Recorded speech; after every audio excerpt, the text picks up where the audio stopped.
नमस्कार, मेरा नाम है अभिषेक आनंद। रेसलिंग में मौत का तांडव मानो रुकने का नाम ही नहीं ले रहा। इसका स्टार्ट किया था लूचा अंडरग्राउंड ने। लूचा अंडरग्राउंड में सबसे पहले वो लोगों को मार देते थे, फिर उनका पुनर्जन्म हो जाता था, पुनर्जन्म के बाद फिर मार देते थे। तो ज़िंदगी और मौत का जो रहस्य था लूचा अंडरग्राउंड का, वो रहस्य बरकरार रहा कुछ सालों तक। उसके बाद वो कंपनी ही बंद हो गया। और अब तो हर कोई ऐसा कर रहा है, चाहे वो AEW हो। AEW में मैट हार्डी डूब जाते हैं, डूब जाने के बाद फिर आ जाते हैं जिंदा होके, और उठपटांग हरकतें होती हैं। ये इम्पैक्ट रेसलिंग में, TNA में मर्डर मिस्ट्री चलता है। WWE क्योंकि सबसे बड़ा रेसलिंग कंपनी है, तो उसे थोड़ा आगे निकलना होगा, और वो तो पेपर व्यू पे अपने रेसलर को जिंदा जला देते हैं। कोई सीक्रेट नहीं है कि जब आप सऊदी अरेबिया जाते हैं, पिछले साल जब सऊदी अरेबिया का जो WWE का शो था, उसमें जब आप गए थे, आपने गोल्डबर्ग को बुक किया था और ब्रे वाइट को उसके सामने खड़ा किया था, और स्टार कौन है हर कोई जानता था।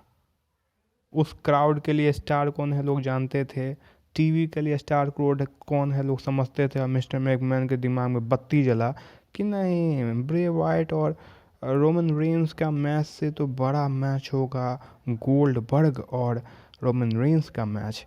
और उन्होंने फिर गोल्डबर्ग के साथ जाना ही मंजूर किया।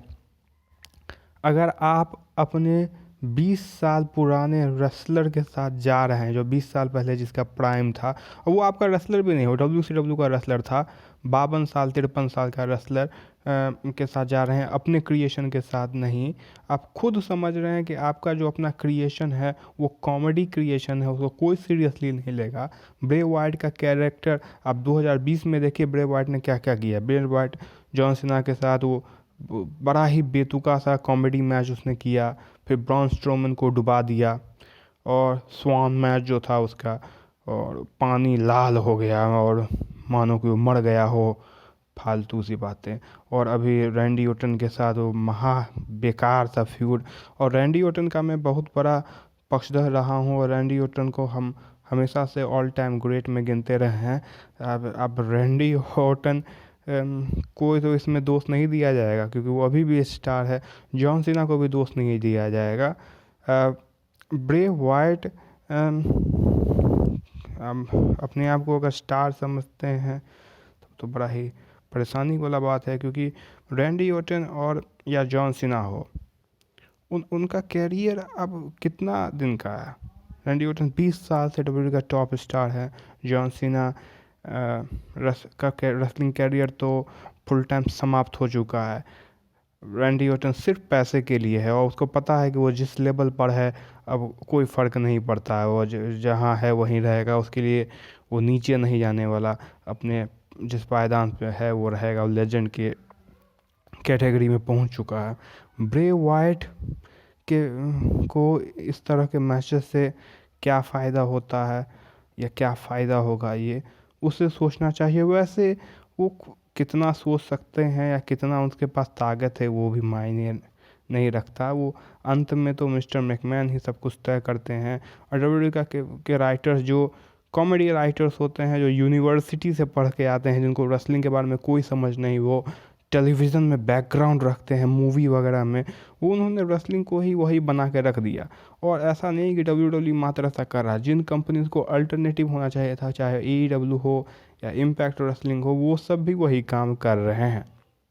लूचा अंडरग्राउंड का इतिहास हमारे सामने है कि लूचा अंडरग्राउंड जब इस तरह की हरकतें करता था, तो अंत में हुआ यही कि लूचा अंडरग्राउंड नाकामयाब हो गया, फ्लॉप कर गया। रेसलिंग के फैंस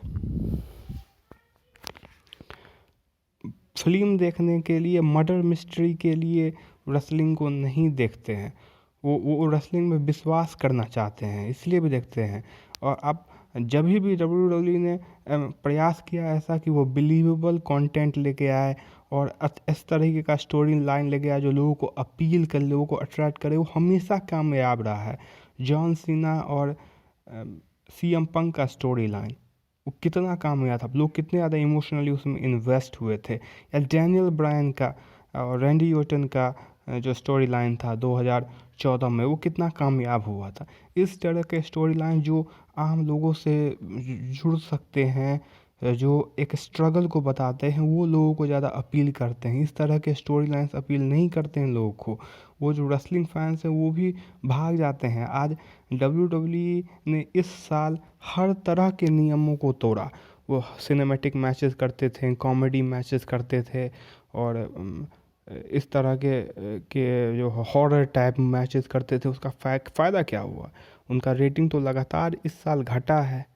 और थंडरडोम से पहले तक तो और भी घट रहा था। थंडरडोम के बाद एक रुकावट आई, और इससे अभी जो ब्रे वाइट का जो मैच था उसके बाद अभी इस सप्ताह का रॉ का रेटिंग आ चुका है। रॉ का रेटिंग स्वाभाविक तौर पे बढ़ना था, जिसके बारे में हमने चर्चा किया था। रॉ का रेटिंग बढ़ा भी, लेकिन ये एक शॉर्ट टर्म सोल्यूशन है।